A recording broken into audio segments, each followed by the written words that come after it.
ایک ہی بندہ ہے حضور کے ساتھیوں میں سے، حضرت زید ابن حارثہ، جن کا نام قرآن ہے، اور یہ ان کا بیٹا ہے اور پوتا ہے بیسیکلی ہو گیا نبی علیہ السلام کا، کیونکہ حضور علیہ السلام نے بیٹوں کی طرح پالا تھا اسامہ کو۔ بخاری کے الفاظ ہیں، نبی علیہ السلام اپنی گود میں ایک طرف حسن ابن علی کو بٹھاتے تھے، دوسری طرف اسامہ بن زید، اتنی محبت۔ اور بخاری مسلم میں الفاظ ہیں، جب حضور غصے میں ہوتے تھے نا، کوئی شخص حضور کو سفارش نہیں کر سکتا تھا، تو اسامہ کو بھیجا جاتا تھا کہ حضور اس پہ نہیں غصہ کھائیں گے، اس سے پیار ہی اتنا کرتے ہیں۔ لیکن سر نبی کا پیار اس وقت تک ہے جب تک اللہ کی حدیں نہ ٹوٹیں، یہ ذہن میں رکھیے گا۔ حد ٹوٹ رہی ہے، ایک فاطمہ نامی عورت کے چوری کا مقدمہ آیا تو صحابہ نے اونچے خاندان کے ہونے کی وجہ سے نا اس کی سفارش بھجوا دی، حضرت اسامہ کو بھیجا، اس کو حضور سے جا کے کہا کہ یہ بڑے اونچے خاندان کی فاطمہ نامی عورت ہے، اس کی چوری والا معاملہ معاف کر دیں۔ تو نبی کوئی شریعت ساز تو نہیں ہوتا، وہ تو شریعت کو ایگزیکیوٹ کرنے والا ہوتا ہے، شریعت کا مالک تو اللہ ہے۔ اب کوئی اس میں پڑھ دے یار یہ صحابہ کرام اس طرح کا الٹا مشورہ کس طرح دے سکتے تھے، وہ بھائی انسان تھے، فرشتے نہیں تھے، پیغمبر نہیں تھے وہ۔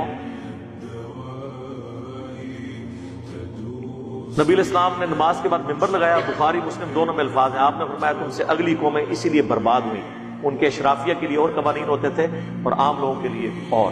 اللہ کی قسم اگر میری بیٹی فاطمہ بھی چوری کرتی میں اس کے بھی ہاتھ کٹوا دیتا۔ یہ ہے اسامہ ابن زید جو سفارش لے کے وہاں بھی گئے، جنگ میں بندہ مر گیا ہے لیکن بعد میں گلٹ فیل کیا کہ مجھ سے مس ہینڈل ہوا ہے۔ کافی دن بعد حضور سے کہا یا رسول اللہ، ایک جھڑپ کے دوران ایک کافر جب میری تلوار کے نیچے آیا، یہ حدیث بخاری میں بھی ہے مسلم میں بھی، عین اس موقع پہ جب میں اسے مارنے لگا اس نے کلمہ پڑھ دیا، میں نے پھر بھی اسے قتل کر دیا، تو کیا میں نے یہ صحیح کیا یا غلط؟ آپ فرمایا اسامہ جب اس نے کلمہ پڑھ لیا تھا تو نے اسے کیوں قتل کیا؟ ہائے ہائے،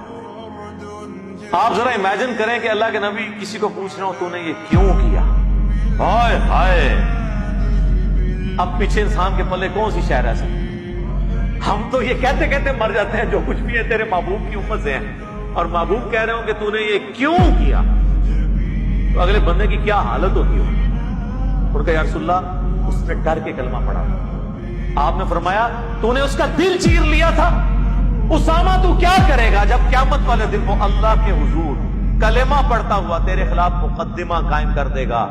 اسامہ تو کیا کرے گا، اسامہ تو کیا کرے گا، اسامہ تو کیا کرے گا۔ حضور یہ بات ریپیٹ کرتے رہے یہاں تک کہ حضرت اسامہ کہتے ہیں میری اس وقت خواہش ہوئی کاش آج سے پہلے میں کافر ہوتا، آج کلمہ پڑھ کے مسلمان ہوتا، کم از کم میرے نامہ اعمال سے یہ گناہ تو دھل جاتا۔ اچھا حضور تو ظاہری کلمے کا اتنا احترام کر رہے ہیں اور اس موقع پہ کر رہے ہیں جہاں پہ بینیفٹ آف ڈاؤٹ دیا بھی نہیں جا سکتا تھا، تو مولوی تو کہہ رہے ہیں آپ کو ہم ٹانگ دیں گے، قتل کر دیں گے آپ بے شک کلمے پڑھے، وہ کہتے ہیں نہیں اندرونی پڑھا۔